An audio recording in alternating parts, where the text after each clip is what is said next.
So are those all on or are they off right now?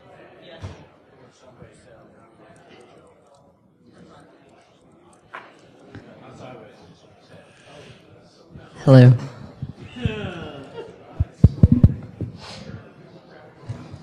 Talking like this. Where's Adrian? Oh.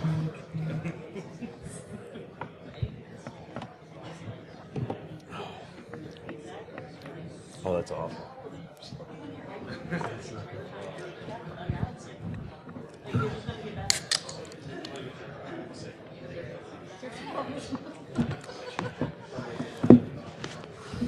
That's what it was. Oh my God.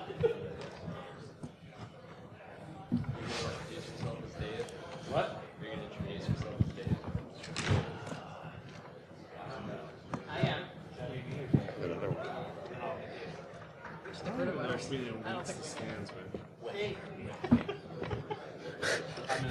All this hard work, and you're just like, I don't think we need that.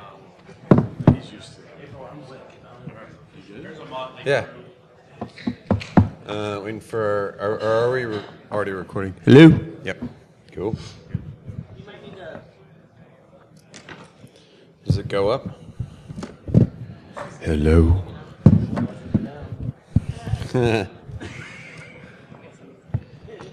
Phrasing. I guess I'll just have to lean down or something. Or wait. I'm just taking it apart now. Yeah. It's Hello. All right. We don't have anybody recording, do we?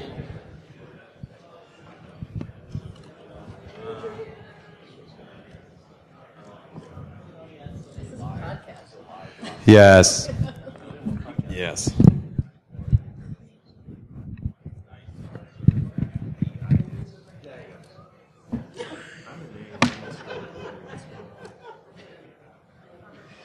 No, that's just a nice thing to say when someone says that on podcast.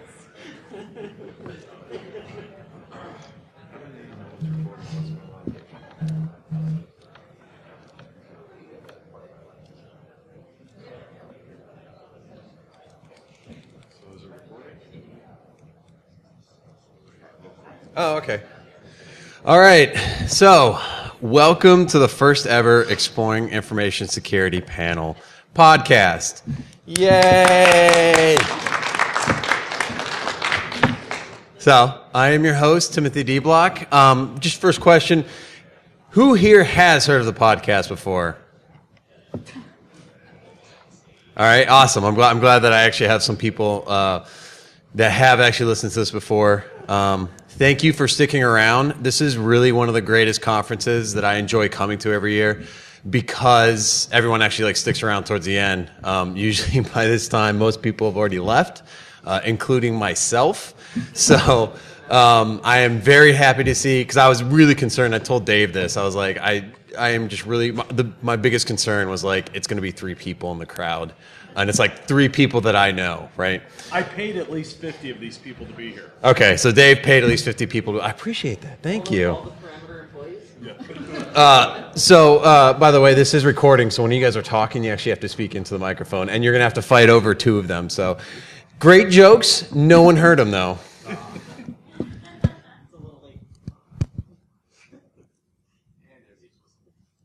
Are we allowed to have explicit tags on this? Yes, we will mark this as Perfect. explicit. My content, yes. So if you don't know the podcast, it can be found at timothydblock.com/EIS. I made it nice and easy. And each week, essentially, I have on a different security professional. On this panel, I have 3 of the 5 people have been on before. 2, this is their first time. We're going to kind of keep this nice and loose. I will introduce each one of them. And we'll just get into it, and then we'll have questions from the crowd. If anyone has any questions, pretty much regarding anything within information security, experiences. If you don't have a question, that's fine. I have my own set of questions. And yeah, so that's pretty much it. The podcast can be found on iTunes, Overcast, Google Play. If there's a podcast directory you like that it's not on, let me know. I will submit it. It's actually a fairly easy process to do that. So I guess I was going to use this opportunity to talk about a little bit about the podcast and how it's doing. Over the last year, it's pretty much doubled in listenership. Podcasting is really hard to figure out how many people are actually listening to it. iTunes has got some really great statistics that they just started coming out with in September, but it's not a full picture right now. And I just kind of look for general trends and flows. Like if I go look at my statistics for subscribers, it says I have 20,000 last year, which I don't think there's that many. But it has gotten up to like 40,000 this year, so that's where I said it doubled. So pretty good size audience, and that's kind of what I look for. So we will now start with the panel here. Amanda's looking at me very afraid, like I'm going to call on her first, so that means I'm going to call on her first. We have Amanda Berlin, who Hi. is AKA Info Sister. She has a book. She's a world-renowned author. Wait until I tell you what the book's about first before you clap. What is your book about? It's called the Defensive Security Handbook. It's mostly for people starting in InfoSec or transitioning to InfoSec from an IT role, or if you want to build a information security program from the ground up. And what's your next book? Are you going to write another book? Writing books is very, very time consuming. I talked to my children about the possibility of me writing another book, and they almost broke down in tears. So I might I might not do it anytime soon. I have another idea for a book, but we'll see. Can you share that? So who's heard of like tabletops, right? And how many of you ever read Choose Your Own Adventure books when you were little? Mm-hmm. Right? It's a Choose Your Own Adventure tabletop.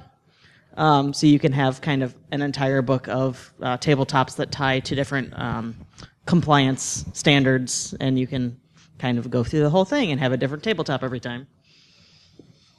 Cool. Nobody steal that idea, by the way. It is recorded on YouTube, by the way. Do we need to have Adrian Don't like give it wipe to the that one guy. section out? That sounds like way harder to edit than a normal book, too. Yeah. There's actually a software called Inklewriter that lets you break down the different trees for a Choose Your Own Adventure book, which is really super cool. Like you can see it in the entire map, and you can add different options, and it's all in the browser. And then when you're done, it'll just like put it all into a book for you. So, Inklewriter. He's keeping notes for everybody. Yeah.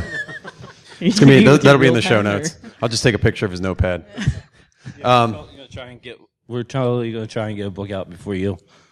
All right, so go ahead and pass the mic down. We have Wick, who I have no idea how he got in the podcast.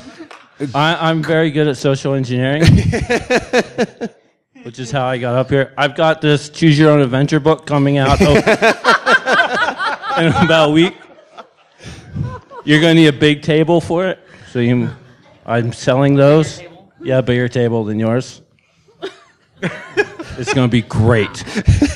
Coming out this Christmas. Yeah, he also goes by Dave. So Yes. Amanda is followed around by 3 guys named Dave. So just so you know, I'm an make sure to honorary wave. Dave. Yeah. All right, hand next to Dave. Thank you, Dave. Yeah, my name is David Seibuck. I'm introducing you. God, what? This is my podcast. Don't take it over. Fire away. First question. So this is David's first time on the podcast as well. I do know how he got on the podcast, and that's because Dave Chronister. God, we have like a panel of Daves. Like, why? This is why it's a special panel. Yes, it is a very special panel. Anyways, Dave was like, I was like, hey man, I want you on the panel, and he's like, I don't know if I can make it, and so I was like, all right, I'll just go get another Dave that I know. Just And here I am. replaceable? Yes. And then he comes back and goes, oh yeah, I can make the panel. I'm like, damn it. So Dave is still here. I didn't kick him off. I'm not that mean, but me and David have had a lot of conversations about application security, and he speaks around. You guys' talk tomorrow is on, him and Amanda are speaking on. You'll understand when you're older. You understand when you're older. Yes. So one of the closing keynotes, so look forward to that. You're the only talk on at that time, so is that okay to call him a keynote? I figured you knew you were a keynote. I'm also going to be there pimping my new Choose Your Own Adventure book. All right, let's move on. We got April, right? Dave. Okay, she's going by Dave now, aka Dave. She is a traveling superstar. She just talking to her. She went to you went to South Africa, China, and you're going somewhere else, aren't you? Like Paris. Paris, yes. So just all over. Why are we clapping? She's going to Paris. I don't know. Let's clap for Paris, guys. Everyone clap for Paris. I feel bad because I didn't clap about your double of things on your double audience, and I'm just clapping for everything. Okay. Sorry. I am sorry. Yeah. And then, of course, we have Dave Chronister. I hope he doesn't. I'll go need by any- Johnny Christmas this time. Dave is actually the reason why we have these special podcasts, because last year he's like, hey, you know what'd be great is a panel at my conference. I was like, all right, I'll submit that. So I did that. And then also last year, if you listen to the podcast, we have these, they're called shit shows. I have actually labeled them on my site shit shows because they're an hour and a half of information security professionals sitting around just talking about security. I've gotten some really great feedback in that people like it because it kind of I guess demystifies some of the, you get up here and speak and people look at you as some put you on a pedestal. And so it's really nice, especially new people, to come in and hear the podcast and listen to how we talk, because we really do get into some really great stuff, which is why we continue to do it. So what were you going to say, Amanda? I forgot my joke. It's all right. Oh, okay. I'm sure it was great. Clap, Dave. So. Clap, Dave. Yes. Clap in front of the microphones. I'm sure. Will there be choose your own joke endings in your book? Oh.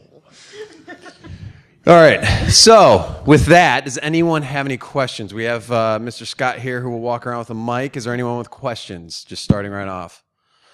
All right. Preferably security related. And if your name is Dave, only. I'm married, by the way, in case anybody's interested.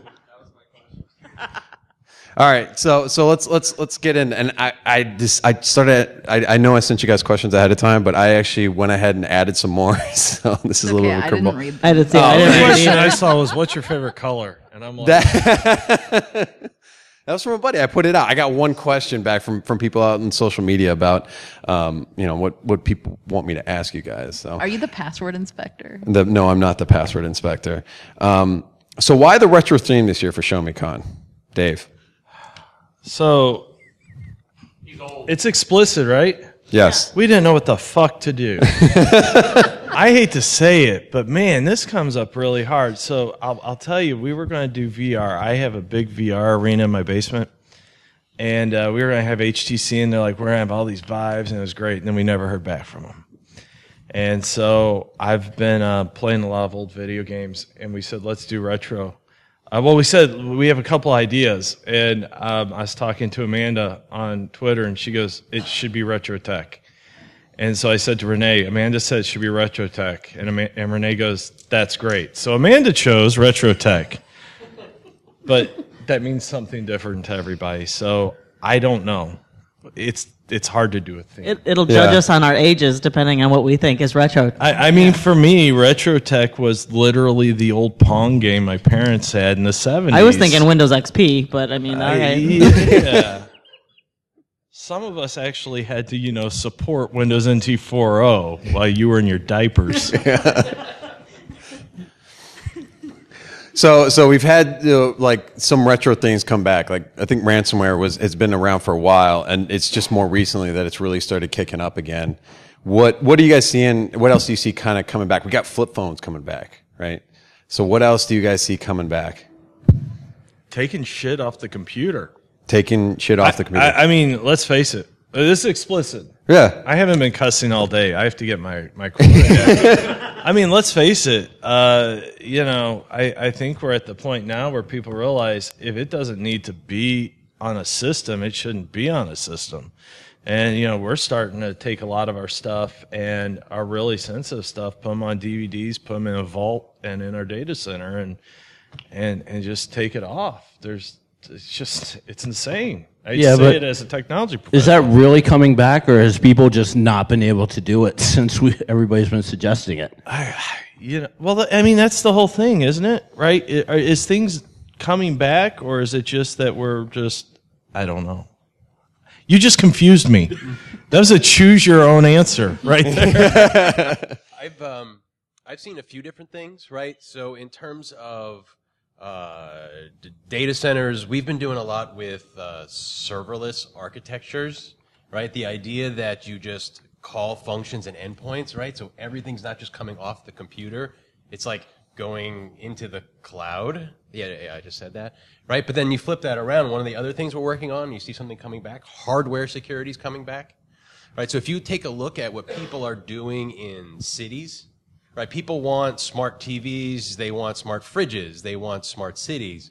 So now if you're going to have data collected from your home and from your town, now you have to start looking at security in a different way. So I've actually seen hardware start reappearing on security frameworks in the smart city context, right? So if someone's going to collect my data, now that trash can that has the air quality sensors that's going to watch traffic and understand what's going on in my town, now that device has a new layer of security. It's new, it's called hardware, and it's coming back.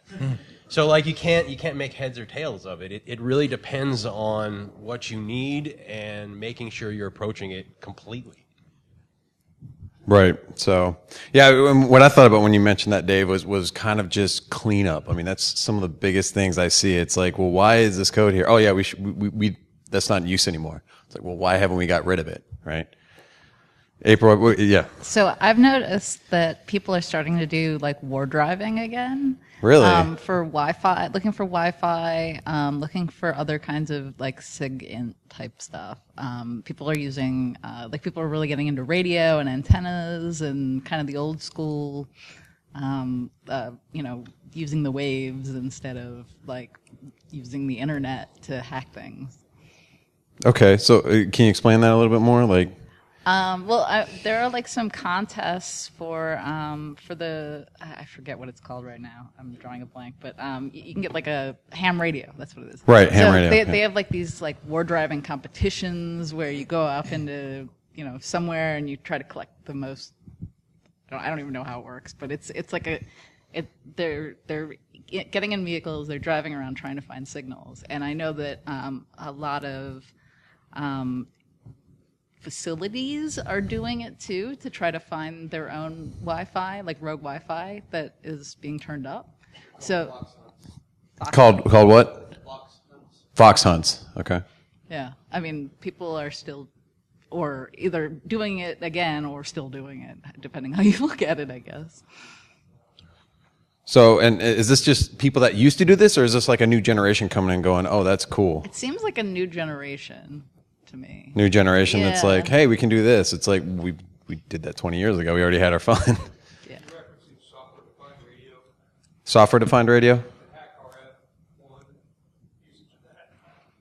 I mean, you can do it with anything. You can do it with SDR. You can do it with Wi-Fi, and any signal that's being put out. If it's not supposed to be emanating signal, you should probably be looking for it and turning it off if it's doing so. Right. Basic understanding of what's going on in the environment. And that ties back into like smart cities. So, I mean, we're going to have Wi-Fi is going to be ubiquitous everywhere, as well as Bluetooth and other, things that aren't secure by default. Right. To add layers of security onto them. So most people are still using default passwords on their routers and Wi-Fi. Right. And that's always been a problem, though. Like Cliff mentioned this. Was it Cliff? Yeah. No, Cliff. No, not Cliff. Maybe Dave? Was it Dave? No. Kevin Johnson this morning talked about SQL injection, how that's been around, and that they had the solution when they found it like 20 years ago, and it's still a problem, and that they had, like this past January, he found it. So. I was just going to say, I don't know about the rest of you, but when you say what's coming back, to me, I was at a con a couple weeks ago, and I was teaching, I wasn't speaking, and they lost a couple speakers. I'm like, hey, I'll speak. And they said, oh, do you have a talk? I'm like, I have talks from the past decade, and they're all still relevant. And so, a lot of it, to me, feels like, is it really coming back, or are we just re-evaluating it? We're just looking at it these days. We're still talking about, you're talking about war driving.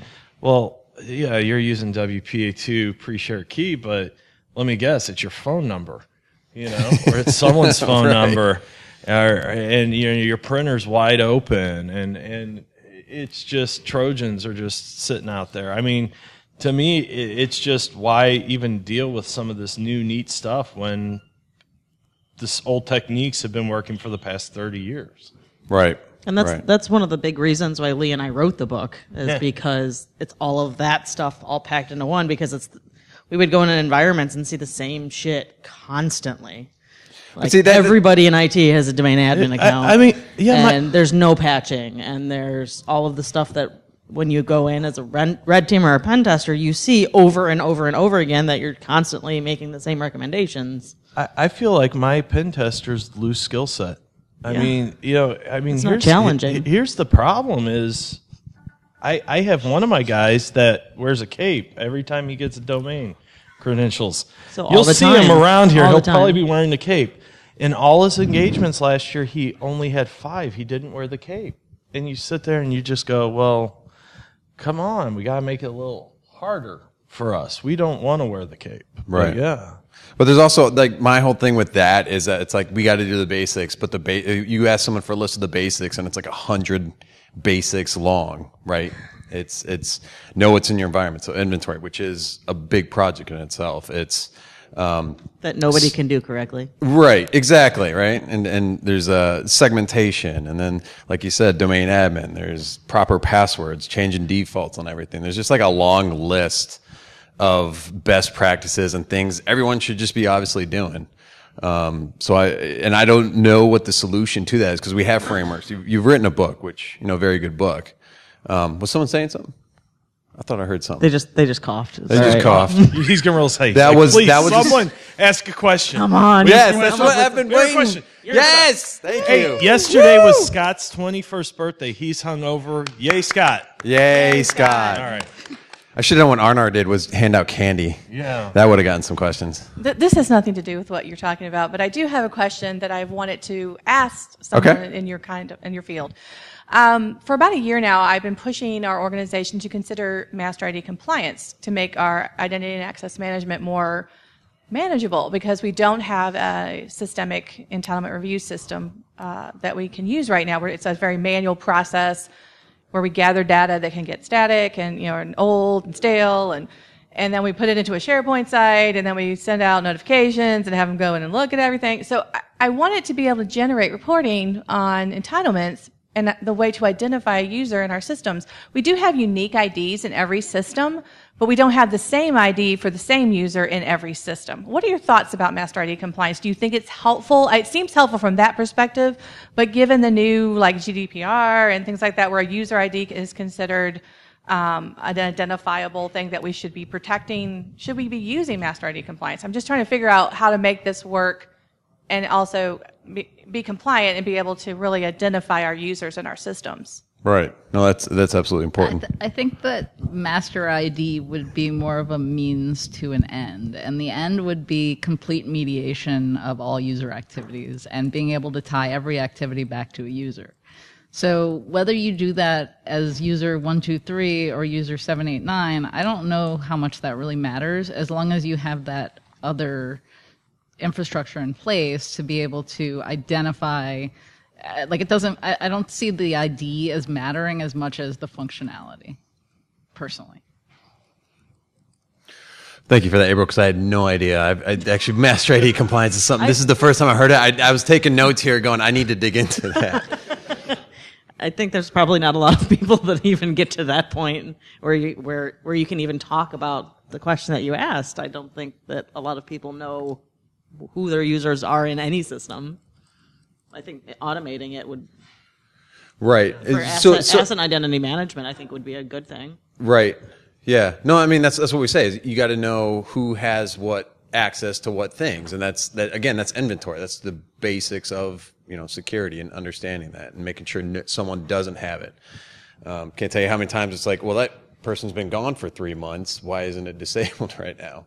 Or you disable it and someone re-enables it because they need to go get email out of their account or something. It's like, and all of those actions of disabling and enabling and creation and deletion and everything are all manual. Right. Like, I don't know of anybody that, I mean, I'm assuming there are places like some of the very large corporations that have it all automated, but for the most part, I don't think people do. And most systems aren't going to be able to support a master ID anyway, because, like you said, if you remove, let's say you have a user and then you disable it, because you should never really remove a user. So you have a user, you disable it, and then somebody comes in later and they have a similar name or whatever. I mean, like, that system is not necessarily going to, it's going to be probably auto-incrementing IDs as it creates users. So if you create a user in one system, it's not going to create the same ID elsewhere, which is the reason for master ID. But I don't see why it matters, as long as you can tie it back. You're saving yourself like one query for looking up a user, and you're doing all this extra work when you could be putting that time into something that like could have a lot more impact. Because really, I mean, who's this ID belong to? You got the info.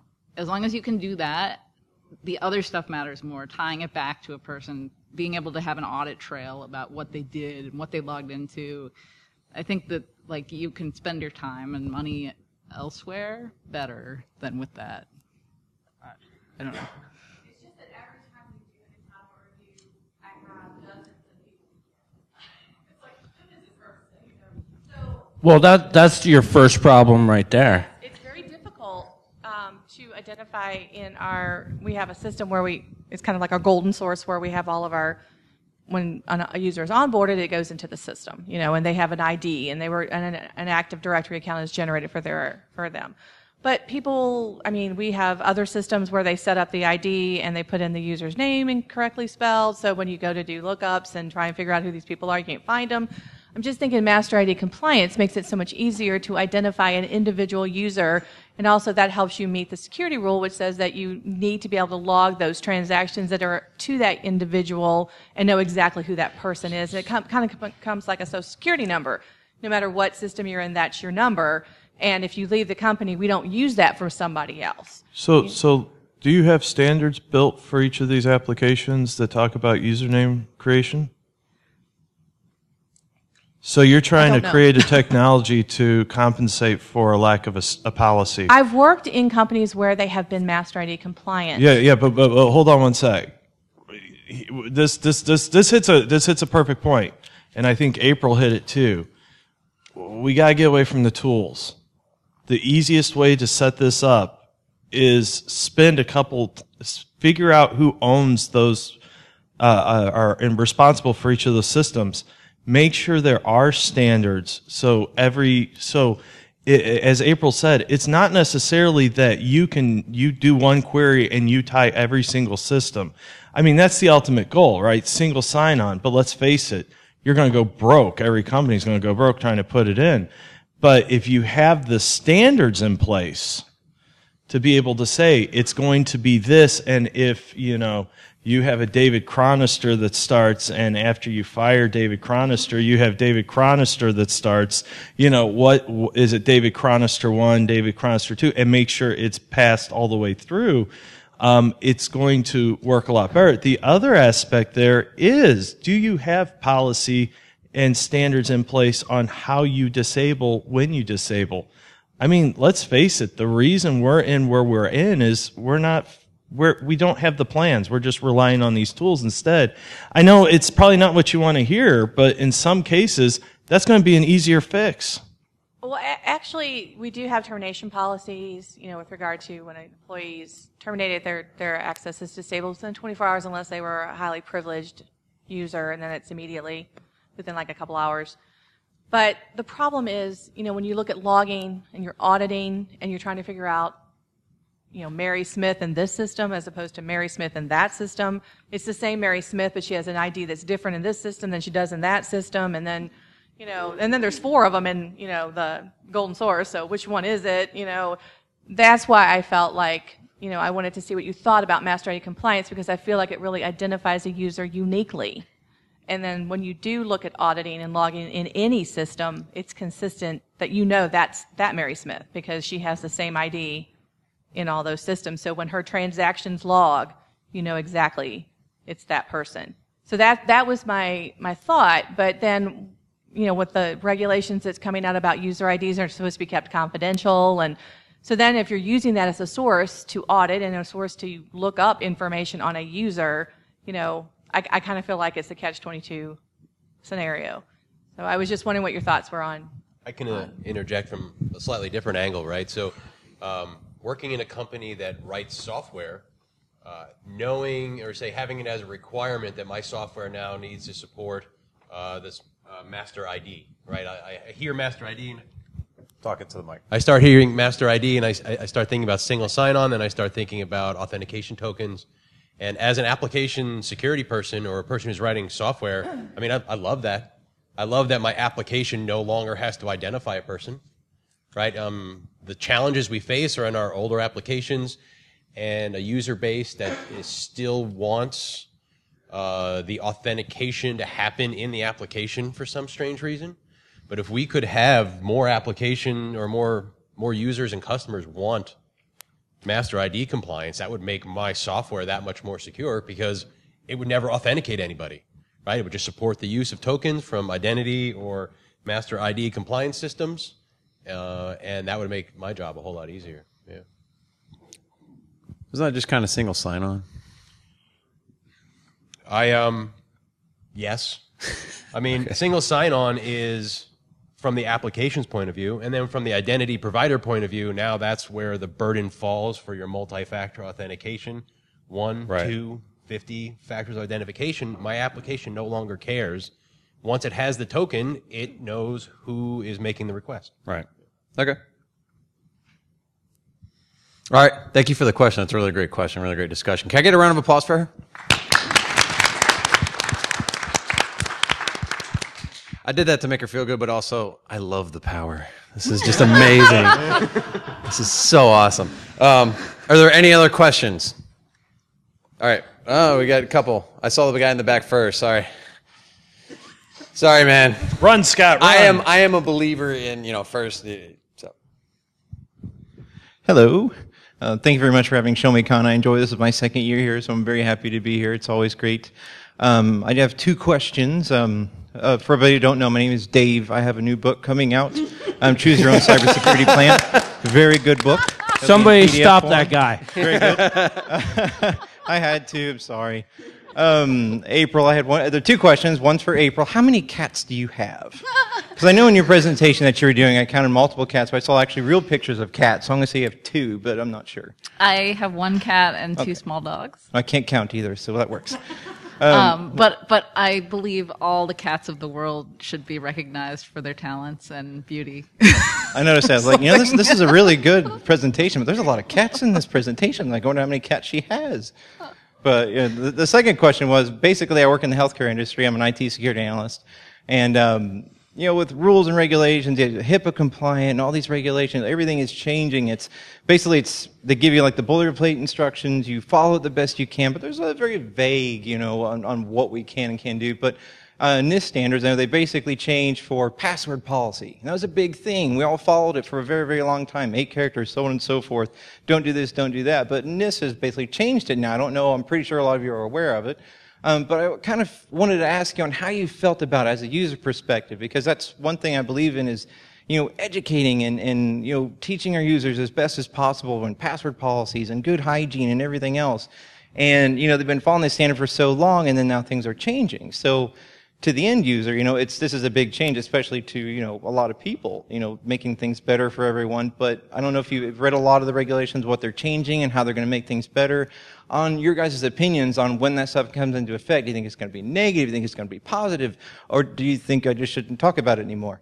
But that's basically it. So now I'm going to sum it up here. It's just what are your thoughts on you talk about the NIST standard of them saying pretty much don't rotate passwords, it's worthless, and keep it I see Dave already has an opinion.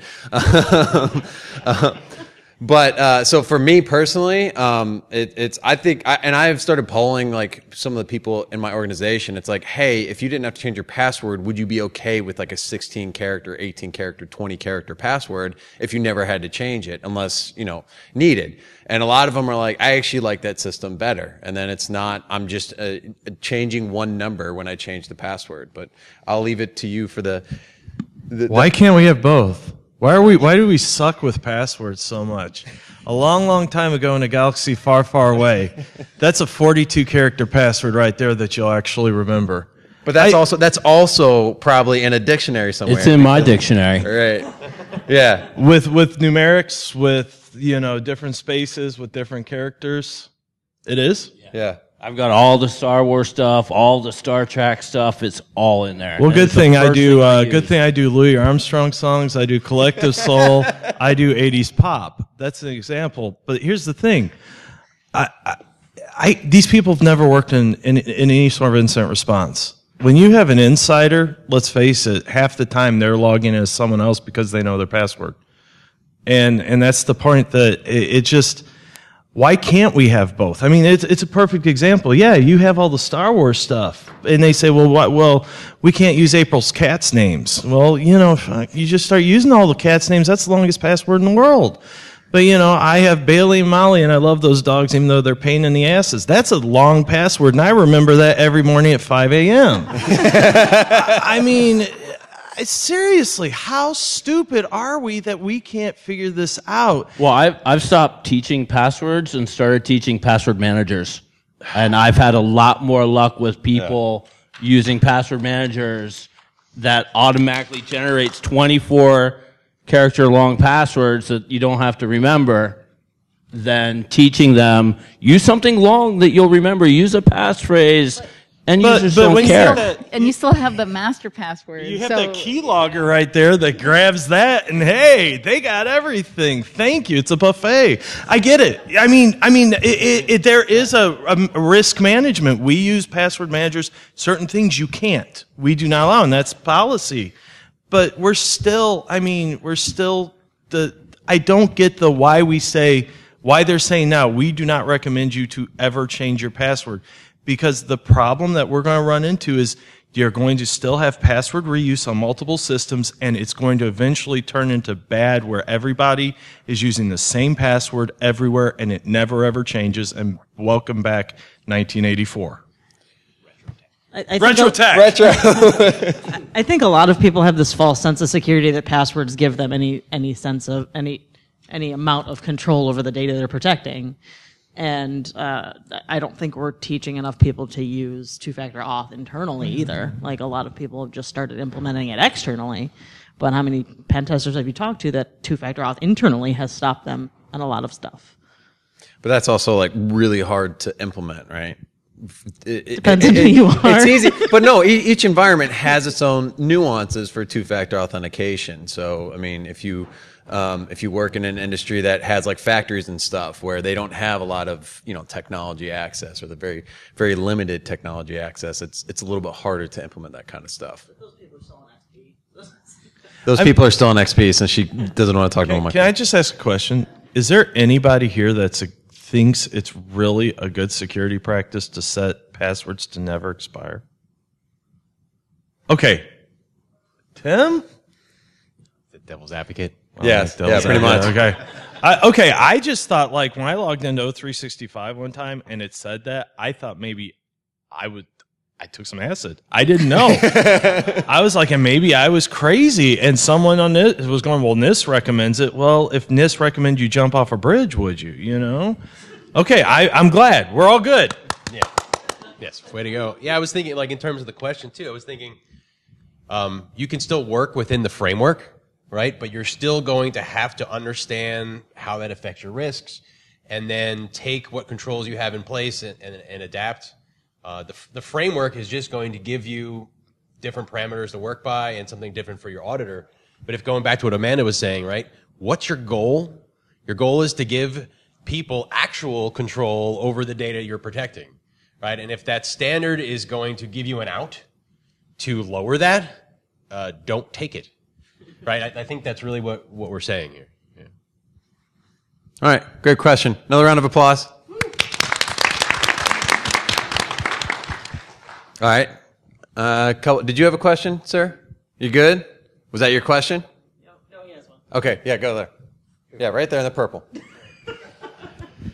This is kind of rolling back to a previous topic where you had said the checklist of best practices is 100 long, And then some frustrations I heard on the panel of we're seeing the same stuff again and again and again. Well, I've been hearing discussions that there's not enough people in the IT industry. There's just not enough. Just thoughts. I think that's fake news. Fake news? I think there's plenty of people in the IT industry. I think there's companies and some government agencies that don't want to pay what those people want. Or deserve. Or they have some weird limitations where you have to be in the office every single day. Yeah, or you have to have a bachelor's degree or a master's degree in some technology that came out 3 years ago. I think the people that are saying there's not enough IT folk have little odd expectations on what they're looking for. So I'll actually add on to that too. I think us internally, us as the influencer community, I think we are really bad at communicating. I think we can overcomplicate things. So I think we need to look at ourselves as well, as far as like, are we being the most effective at communicating? I have seen so many IT people write really long emails that even I don't want to read. Right? It should be, I do speak on social engineering for the Blue Team, which is, how to better communicate inside of your organization and how to use some of those techniques to become more likable so that, instead of walking over and someone's like, I have a lot of work to do, they're dropping what they're doing to help you out, right? But one of the techniques there is bottom line up front. Take a question, put it at the top, and then 1 to 2 sentences. If they want more context, they'll ask for it. That has been one of the most effective things for me in communicating at work and actually getting answers and getting things done. I've had other people say they've started implementing that and that they've seen, a significant increase in response time to their emails. So if we're sending 500-word emails to people asking them, hey, you need to put this security control in place, they're going to either push it to the side or just not bother with it. Or they'll put it in their queue, but it's going to the bottom. Right? Those are the type of people that write a 500-word tweet, take a picture of it, and tweet the picture. Yes. Instead of writing those 500-word emails, I just tweet. You just tweet at people for your work? And yeah. Hey, you need to go fix the SQL injection? Yes. Yeah. I think we have a really big problem with politics in general within organizations that's not related to IT. And we will run up against people who are actively fighting against security because of their own personal political interests, because they need things, they promise their bosses something is going to be done by a certain date. Whatever it is, there are... I think that we get jaded after a while, where when we can't get things done quickly, we're like, people are dragging their feet. We're trying to get this one thing implemented because it would change everything and make things 10 times better, and we can't do it. And it's not necessarily because of a lack of people. It's because there's like this culture that doesn't care about security, and I don't know. I mean, it's a much larger problem than just our group not having enough people. I think we have enough people. We have the people that have tremendous amount of intelligence and knowledge and all these other things. We're willing to share. We're willing to teach. We have extra cycles a lot of the time to help somebody, and we will help people. But when we can't get things done, that like stifles everything. That stifles the company, it stifles the people, and it makes it seem like if we just had some more, like people will tell us that they don't have the cycles to do things, but they just don't want to do it. And I think that, I don't know that there's an easy answer for that, but I think that that throwing more people at the problem isn't going to solve it. I think we need to look at how we're using the people today and look at how people are responding to requests and how people are accepting of change and things like that. And I think that that's really the bigger problem, that people don't want that disruption to their day-to-day. They like things the way they are. They're fine with it, how things are. They don't want more security. They want it to be easier to do their jobs. They want to be able to go home on the weekends and, go out on their boat or whatever. It's like they don't care about the company. They don't care about security. It's just a job. But we take security like really seriously and passionately, and not everybody else feels that way. So I have to look at my watch to see. Okay, yeah. So it's been enough time. It's been about 18 years. I can actually talk about this company now. I worked for a company. I won't mention their names, but it rhymed with Ray Mead Wedwards. And in 2000, it took me 3 weeks to find out what my job was. I came in, I thought I was an exchange analyst. Ended up my job was to sit there and my boss coming up with ideas, and then me writing reports, and then him saying, I don't like the fucking bullets on there. And I became really jaded real quick. But their big thing was, hey, we're good in IT, and we're growing by 10% every year. And they're out of business now.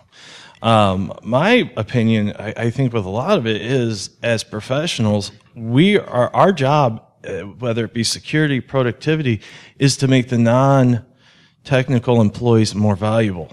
I mean, that's really our job. We're digital janitors. We're custodians of everything.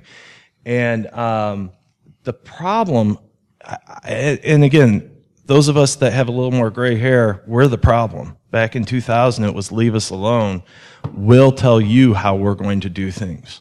And that's where all this politics came from. That's where all this infighting came from. And I see it all the time now with incidents. It gets thrown on IT. And there is a divide there. I mean, at this certain stock house, we were literally in another building. We couldn't go over unless it was Waffle Friday to the other building, which was a good day. It was Waffle Friday. We called it Model Runway Friday. I was single at the time; it was allowed to. But just real quick, I think one of the things, if companies I go into, if I see where the business unit has really taken the responsibility, they understand the risk. They understand that technology is not just a cool device, but is there to make things work more efficiently. It works a lot better. And you have the politics are no longer there. You have it where priorities are being pushed in place. You don't have IT administrators, security administrators running around in circles for 5 or 6 different competing groups in the organization. And I think that that's something that, the newer generations of CEOs and presidents, they are computer savvy. They're taking a lot of these decisions back to the boardroom, and it's not a bad thing. But I think that there is enough workforce. I think that we're always going to be overworked, but I mean, I'll tell you, every industry's overworked a bit, but I think we're just not working as efficient as we could be. Yeah, I have one more thing to add there too, right? So if you take the idea that you can't throw more people at the problem, your list of basics, things you have to do, is not going to get shorter. We've talked about a tool or for master ID, but then as Wick pointed out, that means you're going to need to go get someone who knows a new tool, but you're going to want unrealistic expectations from that person. So you can't necessarily solve that or make that list shorter. You can't throw more people at it. You can't put a tool at it. That leaves the things that Dave and Tim mentioned there too, right? So we have to get better at something else. You have to do something different because we know that these problems keep showing up. So what's the different thing? Right? And I think that's the things they've been saying, right? You have to get better at making that connection with those people, making it easier for them to chop those things off the list. I think what the last point I'll make is, like, I have a static code analysis system, and the reason it's working for me is because it doesn't report the security vulnerabilities as security vulnerabilities to my developers. It calls it a bug and tells them what they should have done. And they're like, oh yeah. Or even better, like the Scrum Master or something says, I told you. You were supposed to do that. I told you that 2 years ago. You're supposed to get rid of that. Why is it still here? Boom, it's fixed. No one called it a security vulnerability. It talks their language, gives them what they need, and they move on with their day. And that's one of my basics now off the list because it approaches the problem a different way. Okay. Yeah, I guess I'm going to add on to that as well. I'm a big believer in like training, spending time. So I have quarterly training with developers. I've started up lunch and learns. And they're a lot more. I try to make them entertaining and fun. I try to show them YouTube videos because there's a lot of like security related stuff on there. There's, the one about OSINT over in Europe where they pretty much are doing a guy's like trying to do like a mind reading and he's just nailing everything. And then they pull the curtain back and it's people, on computers looking up their social profiles, right? There's a lot of great stuff out there that we can use for like training purposes. I bring bacon to training every time. Which, well, you just blew my mind. Really? Do you get to choose your own bacon now? Yeah. So I bring bacon to training, and it's just it's not even kidding. Sam's, Costco for under $20, you can get like 50 slices of bacon, right? And Do you work at a dog park? No. You cook the bacon first, right? Yeah. All right. Yeah. Oh my God! Yeah. You offer Canadian bacon? But we're all going to bring bacon to our next training. Yes, you should. And they're going to go, Pork what the roll, hell's anybody? up with this? Right. Block. I started something. You did. Yes.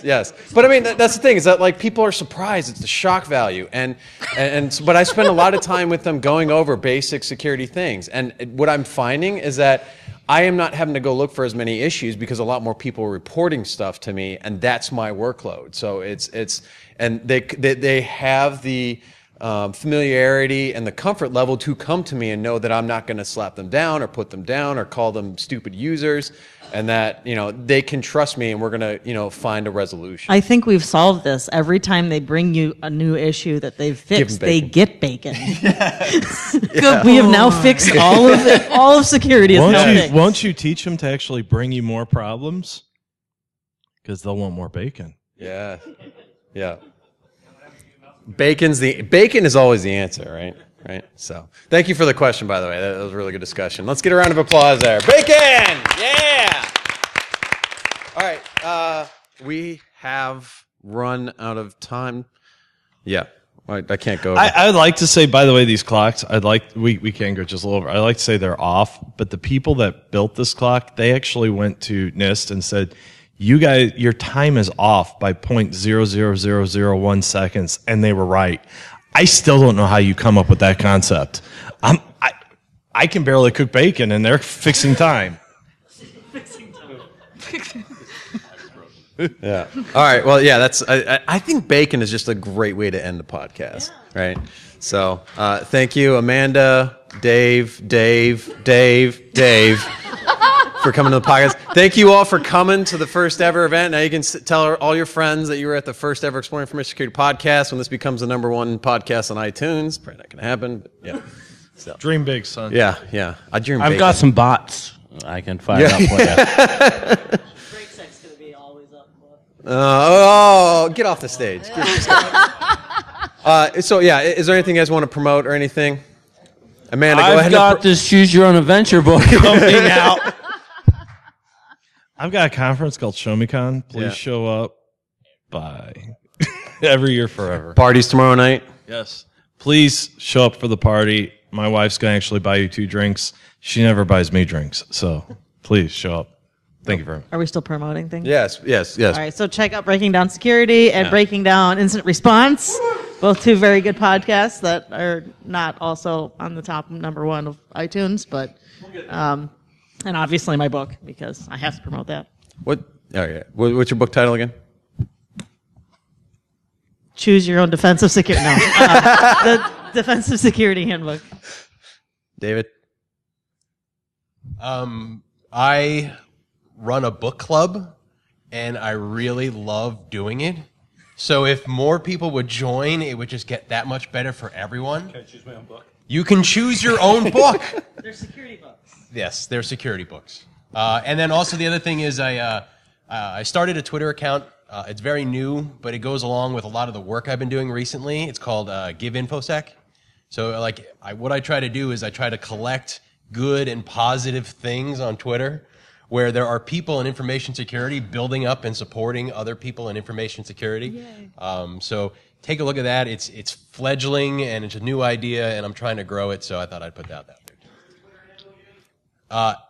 Give InfoSec, which is a verb, a concept, a thing, and a Twitter account. So we also have a talk tomorrow afternoon called "You'll Understand When You're Older," Which is a keynote, I guess. And I think it fits perfectly with the theme we have going on here today. Yeah, I'm excited to be giving that talk also. He'll be starting 10 minutes before us, and he'll choose his way through it. I don't know. All right, but yeah, thank you. Black Hat USA. I'm giving a training called Achieving Security Awareness Through Social Engineering Attacks, and we're going to teach basically basic red team tactics to blue teamers, people that are interested in security awareness, people who want to create or build or improve security awareness programs. Where everybody gets Hack 5 tools. We're going to use them and have fun, and it's going to be awesome. Do you bring bacon? I'm You better now. I'm a vegetarian. Oh. All right. So thank you. Thank you for coming. Round of applause for our panelists again. Thank you. Enjoy the rest.